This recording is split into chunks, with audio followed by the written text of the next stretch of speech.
Welcome to the deep dive. We're going to be, we're going to dive into a period where the world map basically got totally remade.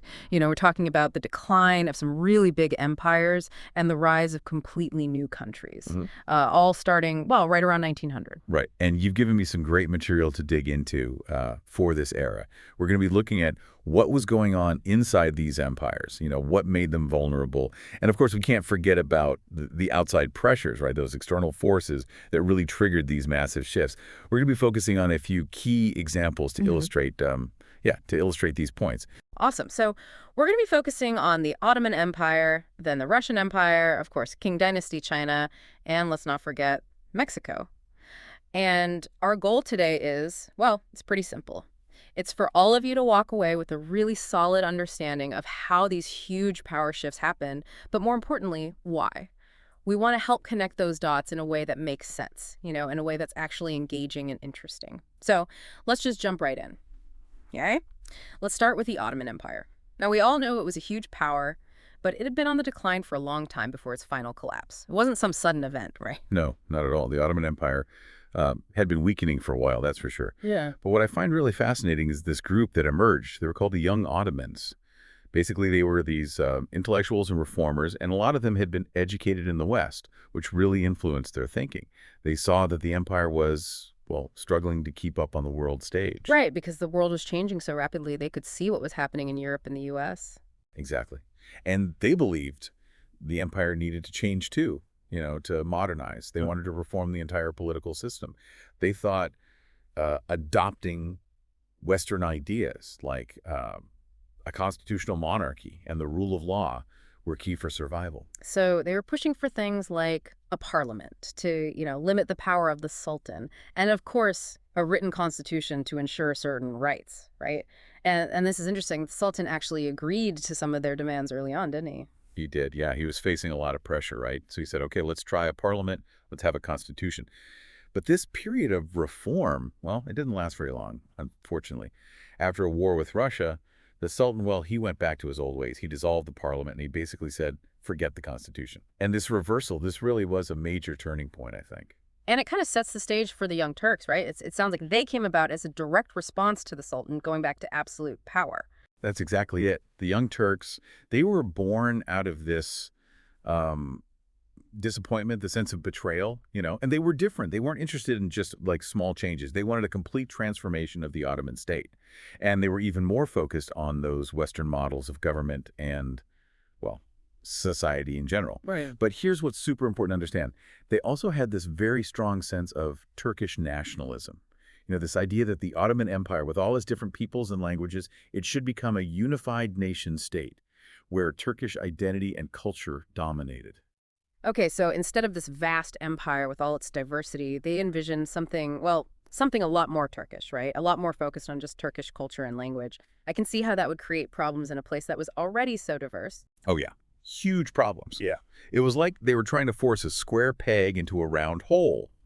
The Ottoman Empire was this patchwork of different cultures, languages, religions, but the Young Turks wanted to erase all of that and create this homogenous Turkish nation. That obviously created a lot of resentment, and it was basically, it was like planting the seeds for these separatist movements among groups who felt like they didn't belong anymore. The Arabs, for example, they were especially alienated. And when the Young Turks finally overthrew the Sultan in 1908, they didn't waste any time. They immediately started putting their agenda into action. They secularized schools and the legal system. They introduced political elections, and this is a big one. They made Turkish the official language of the entire empire. So on the surface, it might seem like they were making progress, with things like elections and secular laws. But underneath it all, there was this, well, this forceful agenda of nationalism. And as you said, it alienated huge chunks of the population. This is where things get really interesting because this whole push for Turkish identity actually ended up weakening the empire. Exactly. It was almost like they were driving it apart from the inside. By imposing Turkish language and culture on everyone, they unintentionally ignited these counter-nationalisms. People started thinking, wait a minute, we're Arabs, we have our own history and culture, or we're Armenians, we have our own identity. They started to see themselves as separate from this Ottoman Empire, and they started to long for their own nations. And if we zoom out and look at the big picture, well, this internal fracturing is a huge part of why the Ottoman Empire finally collapsed at the end of World War I. It was weakened from within, and the external pressures just, well, they just pushed it over the edge. It's a really powerful lesson in how trying to force a single identity on a diverse group of people can backfire so spectacularly. All right, let's shift gears now and head east to the Russian Empire. Now, during this same period, Russia was going through a period of, a pretty intense industrialization under the czars. Was this a good thing for the empire, or did it actually make things worse? It's a complicated story. Industrialization definitely had its benefits, right? It helped Russia develop its economy, it boosted their military, but also created a lot of problems, new tensions within the empire. A middle class started to emerge, and they were more aware of what was happening in the West, especially the political changes. They weren't happy with the Tsar's autocratic rule. They wanted more political power, more say in how things were run. And it wasn't just the middle class who were unhappy, right? The sources we have show how the working class, well, they really suffered. They were the ones who paid the price for this rapid industrialization, often working in horrible conditions for very little pay. Yeah, absolutely. Industrialization happened so fast that this huge working class emerged, and they were mostly concentrated in these crowded, unsanitary cities. They had long hours, dangerous workplaces, no rights, really. So of course they were unhappy. And this is where those radical political ideas started to take root. Ideas about social and economic change, even revolution. So you have the middle class wanting more political power, and the working class wanting, well, better living conditions and more economic justice. It's a recipe for trouble, right? And that's exactly what happened. All this tension boiled over in the Russian Revolution of 1905. Yeah. 1905, that was a real turning point. It was a perfect storm of, well, everything we've been talking about. Economic hardship. And on top of that, they just lost a war with Japan, which was humiliating. People were fed up with the Tsar's absolute rule, and he just refused to change. He refused to give people even the smallest bit of political freedom. At first, he tried to crush the rebellion with brute force, but it was too big, too widespread. It forced him to make some concessions. He promised a constitution, he allowed labor unions, and he even said political parties could form. But reading these sources, it seems like he didn't keep those promises, right? It sounds like he just did the bare minimum to calm things down, hoping everything would just go back to normal. You got it. Yeah. The Tsar, well, he wasn't really committed to those reforms. He found ways to get around them, or he just plain ignored them. And this, of course, just made people even angrier. Then throw in the ongoing problems of industrialization, the inequality, the terrible working conditions, plus the huge talks of getting involved in World War I, and you have a recipe for an even bigger revolution. And that's what happened in 1917. And this is where Vladimir Lenin and the Bolsheviks enter the picture. Why were they so important? Well, Lenin, he was a really influential thinker. He was a Marxist, which means he believed in this idea of a classless society, where everyone was equal. And he thought the only way to achieve that was through a revolution led by the working class, the proletariat. Lenin, though, he adapted these ideas to Russia's specific situation. He became the leader of the Bolsheviks, which was this very disciplined, very well-organized revolutionary party. And when 1917 came around, they were ready. They took advantage of all the chaos, all the anger, and they seized power. And this is what's really significant. They overthrew the Tsar, who had been in power for centuries, and they created the first communist state, the Soviet Union, or the USSR. And that changed the world in a really profound way. Absolutely, and had a ripple effect that we can still feel today. Okay, let's move on to another massive empire that fell apart during this period. We're talking about the Qing dynasty in China. Our sources paint a picture of, a lot of problems both inside and outside the empire. Yeah, you could say that. The Qing dynasty had a whole bunch of issues by the 19th and early 20th centuries.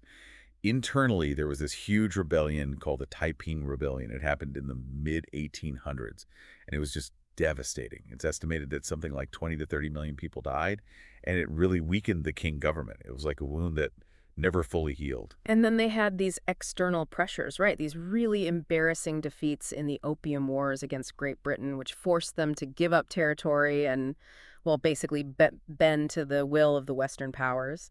And then they lost the Sino-Japanese War, which was even more shocking. It seems like China was just falling behind the rest of the world, especially when compared to Japan, which was really modernizing. Yeah, you hit the nail on the head. All these defeats were humiliating. They lost territory, they had to agree to these really unfair trade deals, and it made them look weak in the eyes of their own people. And this sense of national humiliation, it fueled all kinds of anti-foreign movements, but also revolutionary movements. The most famous one, of course, is the Boxer Rebellion. Ah, yes, the Boxers. The Society of Righteous and Harmonious Fists, who basically rebelled against everyone. the Qing government and all these foreigners who were, well, carving up China. It sounds like a pretty desperate reaction. It was, yeah. They saw both the Qing government and these foreign powers as threats to their way of life, to their culture. They felt like their whole world was collapsing around them. But the thing is, the Qing government was so weak that they couldn't put down the rebellion on their own.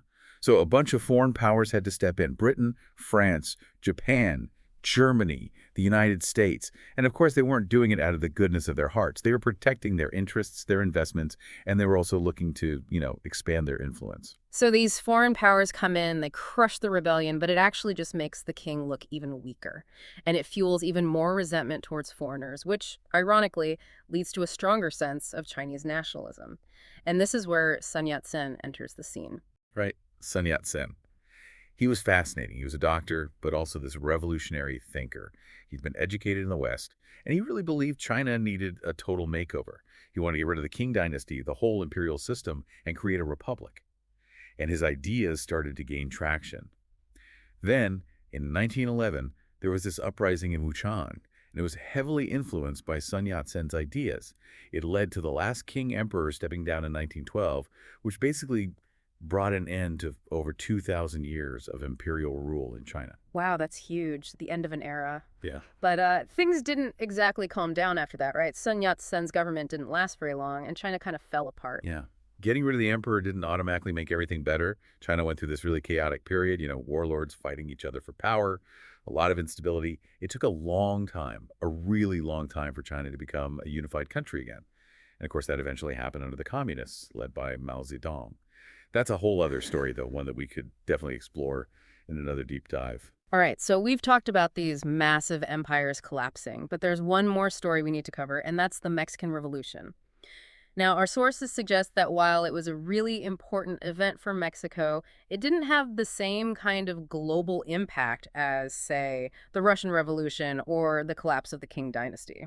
Yeah, that's a good point. The Mexican Revolution was definitely huge, but it was mostly an internal affair. It reshaped Mexico, but it didn't really, redraw the global map or anything like that. To understand it, we need to start with Porfirio Diaz. He was the president, or dictator, I guess, for decades. And he wasn't exactly Mr. Popular by the end of his reign, was he? It sounds like he managed to anger just about every segment of Mexican society. Yeah, you could say that. His policies, well, they helped a small group of people get really rich, landowners, foreign investors, and the military.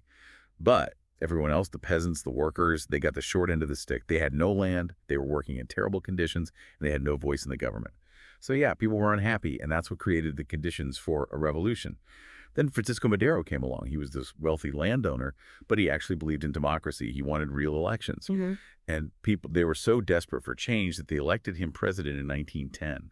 But he was assassinated just 2 years later. Oh, wow. That's awful. And that's when the real chaos began, right? A full-blown civil war. Yeah, a decade of war. It was a really brutal time for Mexico. And what's really interesting is that these peasant leaders emerged, these charismatic guys like Pancho Villa in the north and Emiliano Zapata in the south. They formed these huge armies made up of peasants who just wanted land. They wanted the land that had been taken from them by these wealthy landowners. And while they were really important to the revolution, neither of them actually won. They never took control of the whole country. So it's like this revolution of everyday people demanding change, demanding justice, but the guys at the top, the ones who actually take power, well, they're from a different class. It's a bit of a paradox. But the revolution did end eventually, right, in 1917, and there were some real changes. Right. Mexico became a republic with a brand new constitution, and this constitution was a direct response to everything that had caused the revolution. It gave men the right to vote, it guaranteed minimum wages, and the right to form unions, and it basically took a lot of power away from the Catholic Church. So the Mexican Revolution might not have changed the world like those other revolutions we talked about, but it definitely changed Mexico. It was this really important moment that addressed a lot of deep-seated problems. Absolutely. Really? It was all about fixing what was broken inside Mexico. It was about creating a fairer society, even if that took, well, it's still taking a long time to achieve. So as we wrap up, I think it's helpful to look at the big picture. We've covered a lot of ground, right? The fall of the Ottoman Empire, the Russian Revolution, the collapse of the Qing dynasty in China, and of course, the Mexican Revolution. Is there an overarching theme here, something that connects all these seemingly different events? Well, when you step back and look at all these cases, you see this really clear pattern, this interplay between internal problems and external pressures.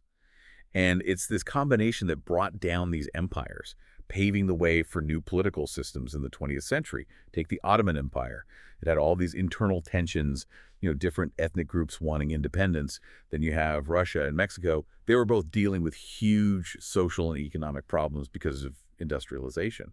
And China, well, the Qing dynasty was just like rotting from the inside with corruption and rebellions. All of these empires had internal weaknesses, and then they were hit by external shocks, wars, foreign powers interfering, new ideas coming from the West. It's just too much for them to handle. So it's like internal vulnerabilities meeting external shocks. But each case is also unique, right? They had their own specific circumstances, and they led to very different outcomes. We saw the emergence of a more Turkish-focused Turkey, the first communist state in Russia, eventually communist China after a long period of chaos, and then Mexico with its new republic and constitution. Exactly. Every country dealt with this global upheaval in its own way, based on its history, its culture, and the specific challenges it faced. It's fascinating, really. It is, and it makes you wonder, right? What about today? What are those internal and external pressures that could lead to major power shifts in our own time? It's a question worth thinking about as we watch the world unfold. Anyway, thanks for joining us on this deep dive into a truly pivotal period in history. We hope you learned something new.